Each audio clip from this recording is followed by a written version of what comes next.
When I was in my school years, I realized quickly how the world of cinema had, for the time being, abandoned its once beloved Catholic characters who fill the big screen with emotion and meaningful values.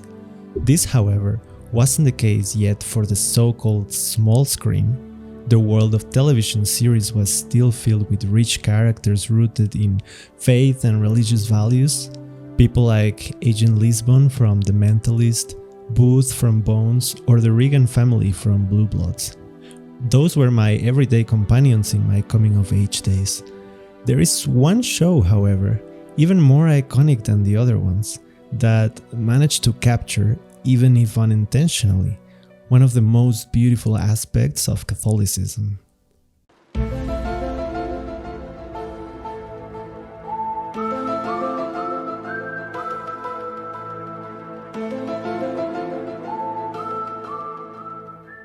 In the world of religion, there is perhaps one of the biggest misconceptions in human history: the farce that faith and reason are opposites, that science and religion are natural enemies.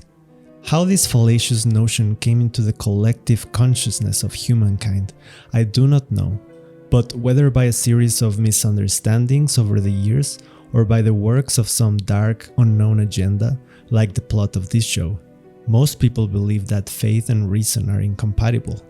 This perhaps is true in some groups of other religions and even within Christianity.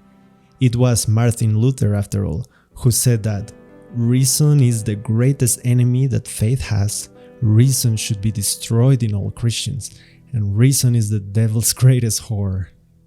This idea clearly planted a seed in Luther's movement and is present in many of the Christian churches that followed after him.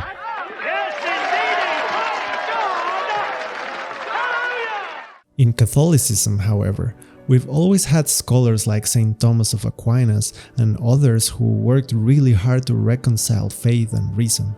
More than to reconcile, to explain how they're necessary, even symbiotic when they work together in humanity's search for the truth. There's a quote by Pope John Paul II that I wrote in my book. Faith and reason are like two wings on which the human spirit rises to the contemplation of truth. Let me tell you that I've never in my life seen a better incarnation of these two wings than what the X-Files does with Mulder and Scully. You see, Mulder is a character that represents faith. He's on a crusade to expose a government conspiracy to hide extraterrestrial intelligence, and he believes it all. Aliens, werewolves, Bigfoot, reincarnation, sea monsters, but he doesn't believe in God. Scully, on the other hand, represents reason. She's the skeptical and scientific mind assigned to evaluate the validity of the X-Files. She questions everything. Put it on my tab. Sucker. But there's a twist. She's a Catholic. If she was such a skeptic, why did she wear that? The friendship and slow-burn romance between Fox Mulder and Dana Scully is the quintessential exposition of how the relationship between faith and reason should always be. And as the show progresses and both characters grow in their faiths and have their beliefs challenged time after time, we are constantly reminded about the importance of using both wings in our quest in life to search for the truth. I think this reminder is more important now than ever before, as we're living in a strange time where conspiracies are exposed and many are even proved to be real. It is a time when it's easier than ever to get lost if you do not fly with both wings, if you do not have strong foundation or knowledge of both fields. This reminds me of another thing that I believe the show does greatly, which is to separate, for the most part, the spiritual from the extraterrestrial. In the show, the main story seems to be about proving that aliens are real and finding Mulder's sister Samantha, who he believes was abducted as a child. But the show also has episodes about ghosts, possessions, stigmata, healing powers, Native American rituals, and near-death experiences. As the main story develops and grows in intensity, the spiritual elements also grow in relevance, as the main characters eventually find that they need some sort of anchor that grounds them, a rock to hold onto, a higher power that even the most advanced alien civilizations just couldn't quite touch. As the extraterrestrial phenomena comes back in fashion once more in recent years, and our governments sometimes misuse the topic to distract us from other conspiracies, many people get lost along the way trying to make sense of it all. There are those who love religion but hate aliens, and disregard every UFO sighting as something demonic. And on the third day, God created the Remington bolt-action rifle so that man could fight the dinosaurs and the homosexuals. Amen. And there are others who love the aliens but don't care much for the spiritual. These people are quick to see any mention of lights in the sky in religion and point their finger at it, calling it a UFO. The life, and just like the Vatican Observatory saying, yeah, we're like cool with other sentient life, that shows God paints like a broad brush, and That's pretty cool. And the Catholic Church is very accepting on that, and it just shows God's providence and God's creative powers if there's actually other interesting sentience besides Totally. us. Do you believe that the phenomenon is the next big great religion in the world? Yeah, I think basically. I suppose I can see the intellectual allure in attributing religious and spiritual phenomena to aliens, since it would be, as extreme and extraordinary as it may be, a materialistic and scientific explanation, kind of. It would be like saying that just like how in the past we attributed rain and thunder to gods, but later we found a natural explanation, we can now attribute miracles and signs from beyond to metal hovering crafts in space. But in my perspective, it actually kinda has the opposite effect, since we would end up looking like the Aztecs thinking that the Spanish were gods, as they were unable to simply recognize them as a more advanced civilization, who also happened to be theistic and had their own religion, by the way. The problem that we face when we try to attribute religious phenomena to extraterrestrial intelligence is that you're missing out on a lot.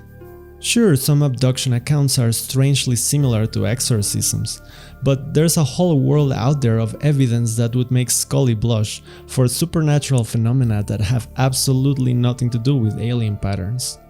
The Catholic Church, for example, goes through a very rigorous and scientific process full of skeptical observers before claiming that any given mysterious event can be called, officially, a miracle. Marian apparitions and visible signs witnessed by tens of thousands in modern history, medical miracles attributed to saints, science-defying healings at the waters of Lourdes, bleeding hosts examined under microscopes, and other events outside of traditional religion like near-death experiences, telepathic abilities, and even astral projection studies by the CIA. This is why a character like Dana Scully brings so much to the table in the X-Files. Because it's not the same when a random farmer gets impressed by crop circles or miraculous healings than when a trained scientist or a medical doctor does. It just doesn't hold the same weight when a conspiracy theorist on YouTube speaks about UFOs as when a Navy officer reports a sighting and has visual evidence to confirm it. This is the approach that the church has taken for ages now when it comes to miracles, and it is the approach that we should take when it comes to studying new phenomena like the search for extraterrestrial intelligence.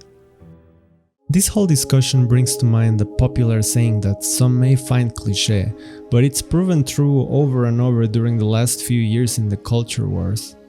If you don't believe in God, then something else becomes your God. In this case, when you rush to give a divine status to UFOs, then sooner or later you will be disappointed when they turn out to be false gods. When you're in the darkest moment of your life and no UAPs come down to ease your pain, when a beloved family member gets sick and aliens don't come down to heal them or comfort them, when you realize that prayers aren't picked up by the SETI antennas or any probe satellites in space. But I can hear her. What is she saying? She's calling out my name over and over again. She's crying out for help, but I can't help her. I can't move. Are you scared? I know I should be, but I'm not. you know why? Because of the voice. The voice? The voice in my head. What's it telling you? Not to be afraid. It's telling me that no harm will come to her. And that one day she'll return. Do you believe the voice? I want to believe. The truth is, we all need a Scully to our Mulder, and we all need a Fox to our Dana. We should strive to find both within us. Whether it be aliens or spiritual phenomena, when we have blind faith with no reason, we risk falling for fanaticism and cult-like behaviors. Like Mulder, we embark on crusades at the risk of our own lives. We chase smoke and mirrors and feel frustrated time after time after they pull the carrot away from us at the last second over and over. We find ourselves floating in the vastness of space, anchorless, with nothing to hold on to, as everything we thought we knew keeps constantly changing and the rug gets pulled from under our feet. When we have reason alone without faith, we risk going through the world and experiencing life in partial blindness, only trusting what our limited senses and our materialist science can verify. We are condemned to a life of doubt, as we fear to put stock in anything for certain, and soon, even evidence of the extraordinary is not good enough to make us believe. Isn't that a miracle? Maybe they are miracles, but I don't dare call them that. This is why it's so important to fly with both wings, to take a page from Mulder and Scully. That's the only shot any of us has at finding the truth.